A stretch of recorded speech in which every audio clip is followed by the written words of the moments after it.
Good evening, everyone. Thank you so much for joining us here tonight. My name is Pearce Paul Creasman, and it's my pleasure to serve as the Executive Director of ACOR. You've found us, whether you're online or here in person. We're so grateful to share this evening with you. I hope you know that this will be a short lecture tonight, so that we can make it in time for iftar, and we'd be so pleased if you can all stay and join us for that as well. Before we move on for our lecture this evening, I want to make one brief announcement. Our next lecture, scheduled for April 22nd, will still be April 22nd.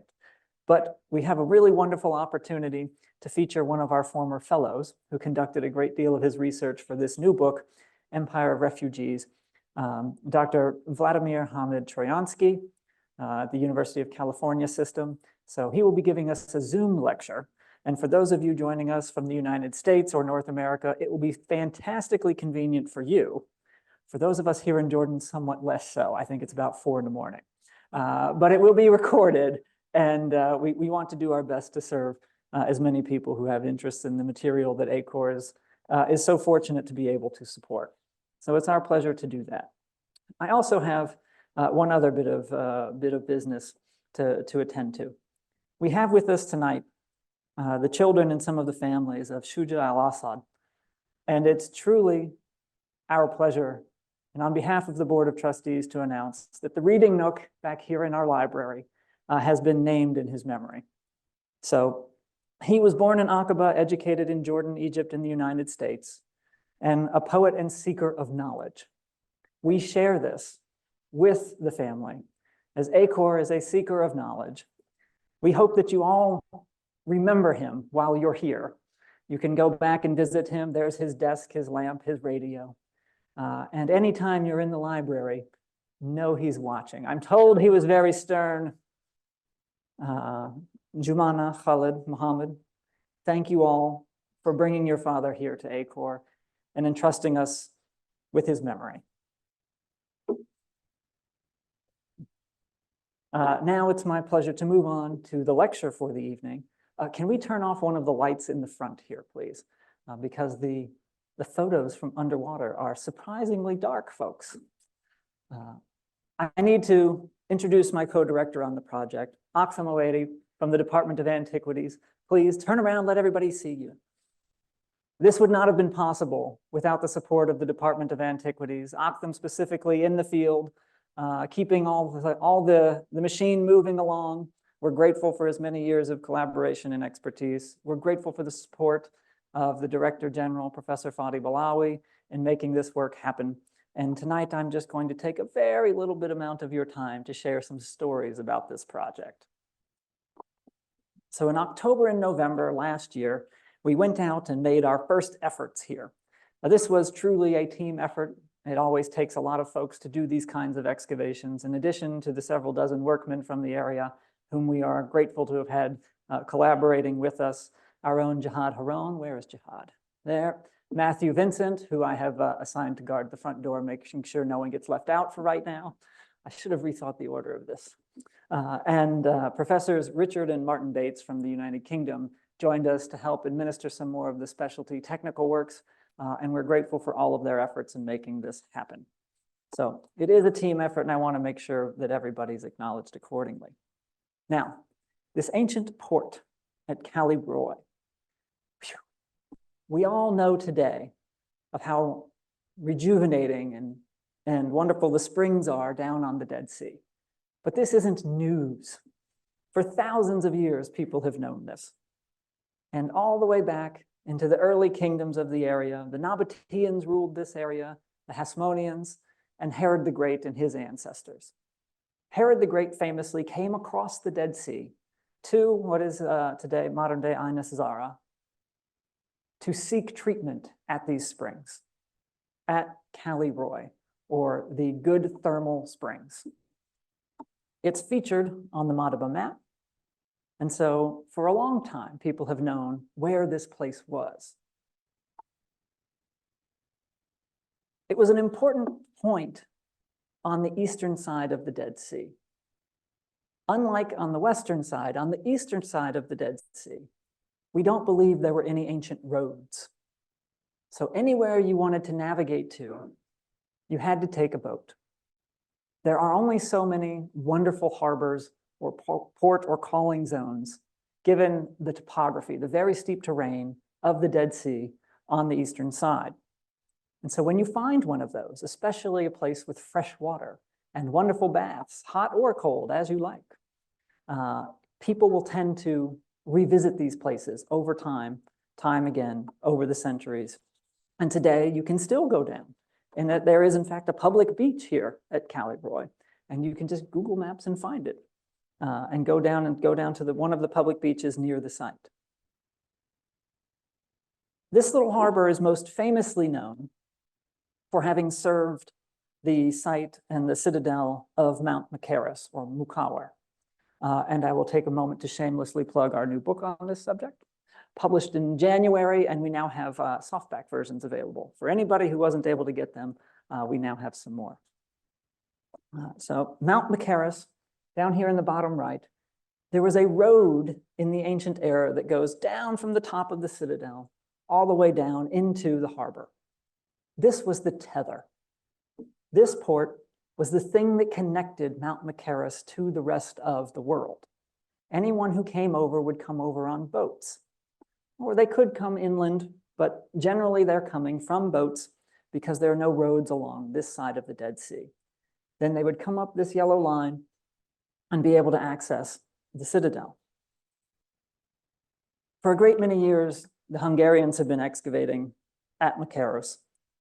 And so it brought back into the forefront this feeder zone, this space around which, and that supplied and tethered Machaerus to the rest of the ancient world. We have here just a close-up of the harbor zone itself.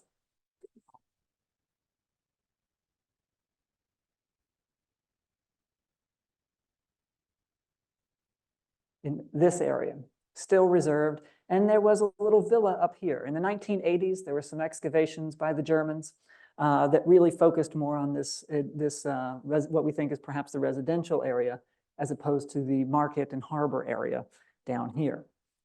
Some of you may know my expertise is the maritime world, so of course this is a personal interest to me. But given the added attention to the site of Machaerus, paid by the Jordanian government, and of course His Majesty the King's visit to the site in late last year, we collaborated with the Department of Antiquities to be able to revisit the site, do some general cleanings and addressing the area, learn more about it, learn more about the harbor zone specifically. And Aksam, you want to come up and take a moment and talk about a little bit here?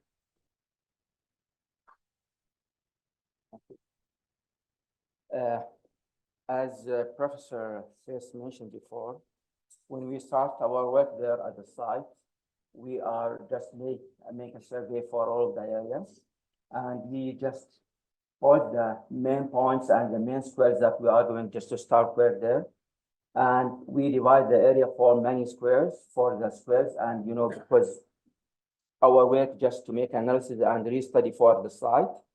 And for this season, we start in this documentation, and we are documenting all of the monuments and the artifacts that discovered there, or it was found there. Yeah.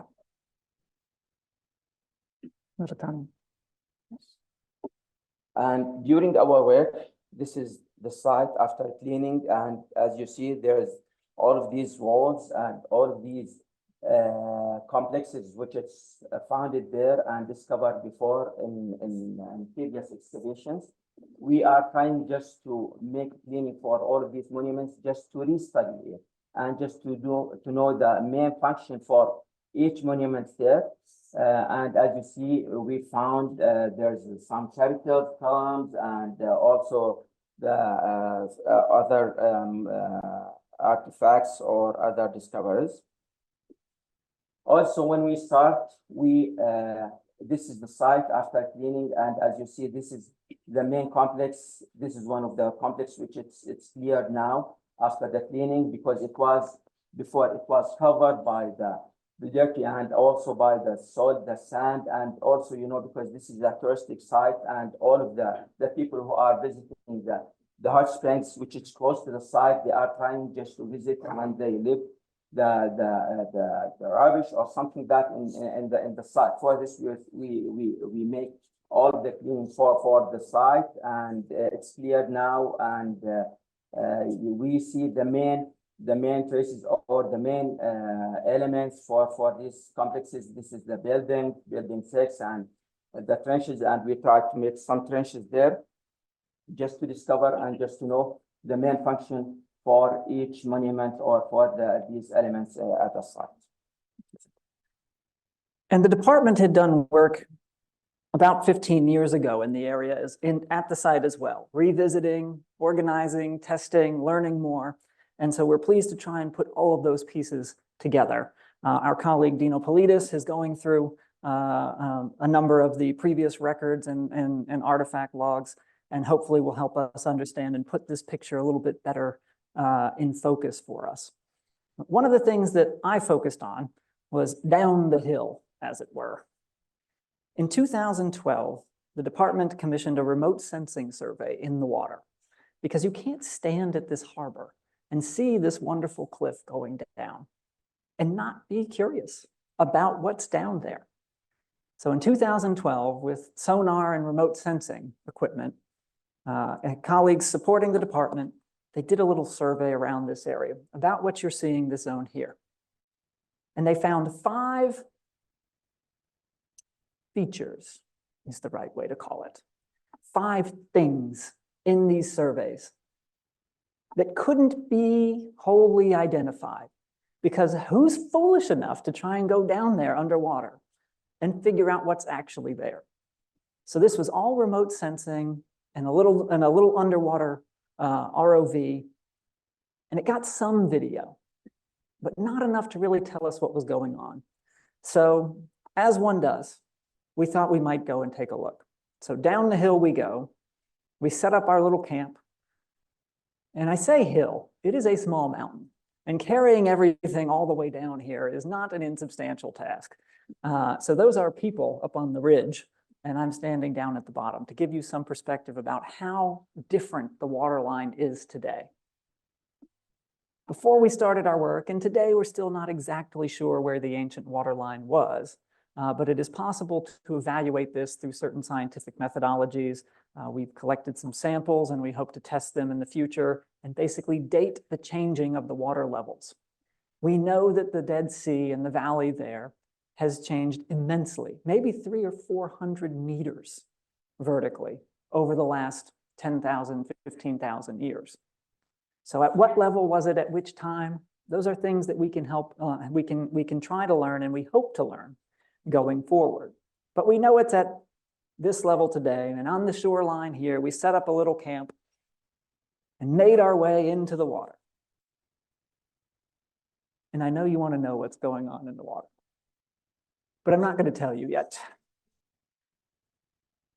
First, I want to recognize and thank the Department of Antiquities for sending to us 2 classes.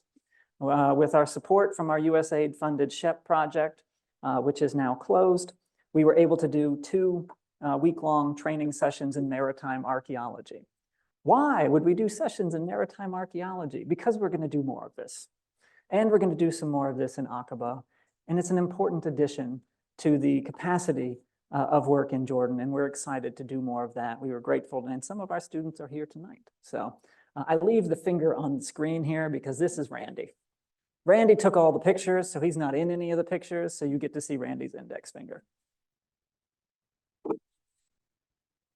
And I'm not going to take time before telling you what's underwater to tell you how difficult this was. We started on the shore at negative 440 meters altitude. Technically, every time we got in the water, according to Google, we set a world record for the deepest scuba dive. I appreciate it's not the same as being under 300 meters of water, but we're still going to make the claim and see what Guinness Book has to say. There are no manuals for this. There's no way to understand how to do this. There's no way to understand what materials and equipment you need. And for those who have joined us here tonight, the foremost thing we need is weight. So the average American would need about 100 pounds or 45 kilos of weight attached to their person in order to sink to do scuba diving in the Dead Sea. I have that weight here, sitting on the ground in front. The amount of equipment we needed is a bag over there. That is one person's equipment that we needed in order to do the diving. So those who have the pleasure to join us tonight can look at that. And then we needed masks like this, because as anybody knows who's been to the Dead Sea, one drop of the Dead Sea water in your eye is nearly fatal, or you wish it was. The most important person on this excavation was the person standing on the shoreline with the dry, clean washcloth. So when you take your mask off and you get out of the water, they wipe your face and you can see again. We use full face masks to dive. These are technically very challenging. They have other problems related to them, and they are less wonderful than regular diving, but it's the necessity to do this kind of work. Before I show you, I have to thank the divers who came with me. Fred Fiddler in the middle, Justin Schneider, Justin in the middle, Fred Fiddler on the right, and Randy. I did in fact find one photo of Randy on the far right. We were really fortunate to have some exceptional colleagues working with us on this project, and if not for them, this would not have happened. So I suppose I should just show you now what's actually in the water.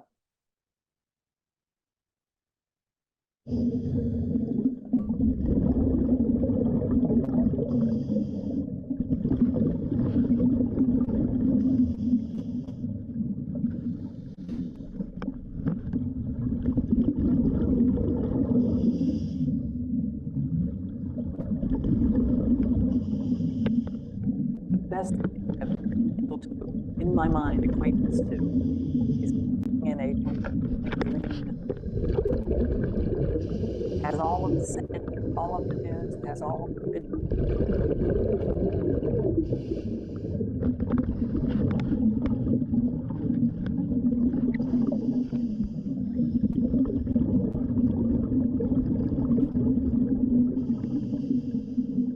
just moving that much is challenging. It's like diving in salad dressing.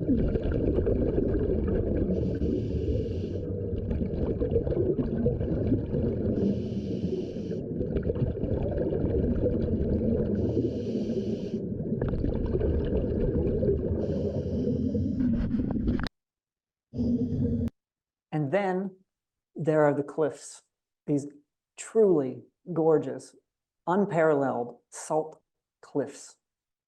They are all over the shores, going all the way down. You can see the salt crystals. They have just a tiny layer of sand over top of them. Some of these were taller than the room here, 3 meters, 10 feet tall, and they would be staggered in cliffs going down, surrounded by ravines.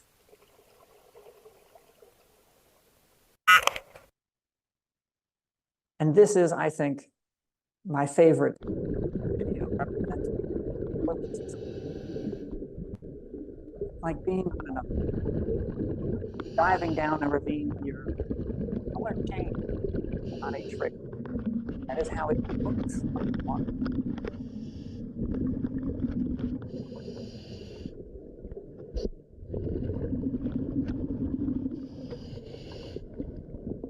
These ridges are not soil. They have a layer of sand. They're all layered salt.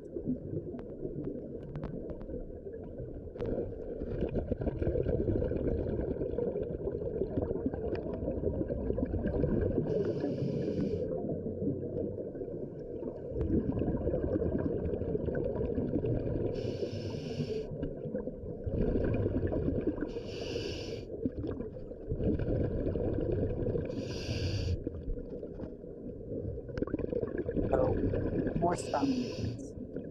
As you get to about 70 feet deep, so something close to 25 meters, hard to see huge on the surface.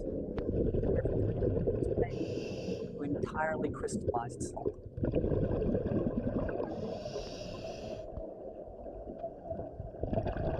This really unfortunate consequence. Every time you touch something, you don't have gloves or other protection, of course, it cuts you like nuts. It feels fantastic in the salt water.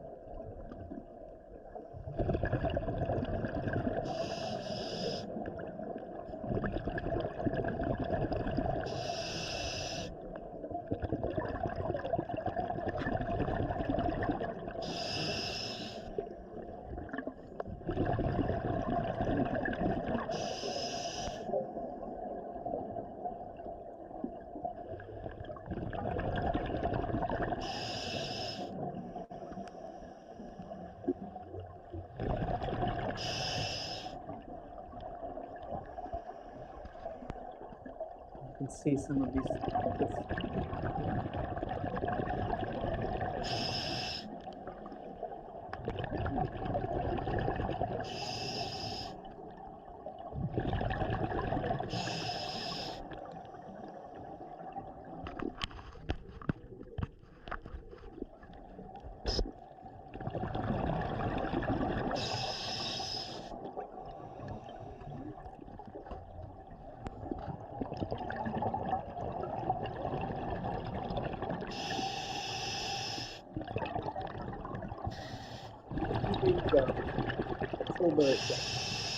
Of course, the Dead Sea at the surface is nice far weather, but about 30 meters, 90 feet, there's an instant. We're immediately frozen to the bone. There's something going on in the Dead Sea environmental that was recorded decades ago. It isn't environmentally, there's a thermal cone.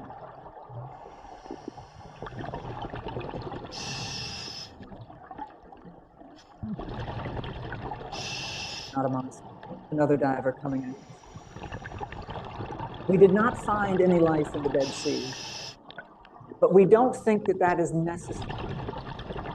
I'm not trying to be absurd and, oh, there's aliens built the pyramids thing, but there is probably microbial. I don't think we're going to run into any fish, but there are certainly pockets of water that merit more investigation. About the time we get to this depth, about the time we're getting down to 90 feet, 30 meters, the sea takes you back. It pulls you down. There is a phenomenon in diving about being more weight being related to Boyle's law, that it puts more pressure and compresses all of the air you have on you. And so it makes you sink. This is a very dangerous phenomenon. But there's something else happening here. Because when we were down there, we didn't have any air in our jackets. When that air compresses, we become less buoyant. I think we found a thin layer of less salty, I don't want to say fresh, but fresher water. Those have been known to exist in other places, but this needs much more scientific study. But it was scary because you immediately start to drop like a rock. And if I have 40 kilos of weight on my person and I start sinking, you have to learn very quickly, you have to understand very quickly how to react and to try and come up to the surface. It took all of my energy and awareness to get back up to a level where I could safely sit, relax, walk, and be around and figure out what was going on. So this is not a thing for people without real expertise at those depths. It can be quite dangerous, and I don't want to minimize it. We had a wonderful time. It's a fantastic thing to do. It's not something to be undertaken lightly. And we did, in fact, do 2 1-by-1 meter excavations underwater. This is with a green filter to help see better, to help see what's going on better. And those excavations represent the first time anyone has done archaeology underwater anywhere in the Dead Sea. They're the start, we hope, of something. Those 5 features that were found in 2012, some of them are natural phenomena. Some of them are these salt cliffs, we think. Some of them aren't. There's some there. underwater in the Dead Sea at the ancient, very ancient Neolithic era coastline levels. We hope to be able to learn more about that with future excavations, and one day give you a much longer, more in-depth presentation about that. But for now, we thank you all for joining us, and we welcome you to Iftar. Ahlan wa sahlan.